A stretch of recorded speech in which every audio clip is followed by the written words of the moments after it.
Слава Україні! Героям слава! Смерть бігуна!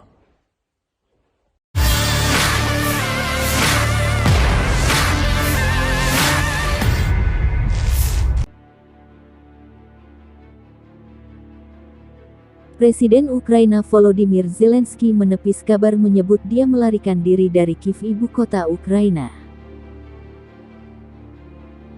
Sebagai buktinya, Zelensky menunjukkan dia sedang berada di ruang kerjanya dalam bentuk video yang diunggah di media resminya.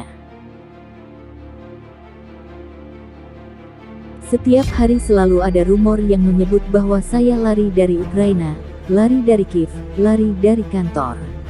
Seperti yang kalian lihat, saya ada di sini, di kediaman saya, ujar Zelensky dilansir Tribun Timur dari media resminya Minggu hari ini. Zelensky juga merekam Kepala Kantor Kepresidenan Ukraina Andriy Borisovich di ruang kerjanya. Zelensky memastikan tidak ada yang melarikan diri. Perang Rusia-Ukraina memasuki hari ke-11 Minggu tanggal 6 Maret. Militer Ukraina memberi perlawanan sengit terhadap serbuan tentara Kremlin. Добрий вечір.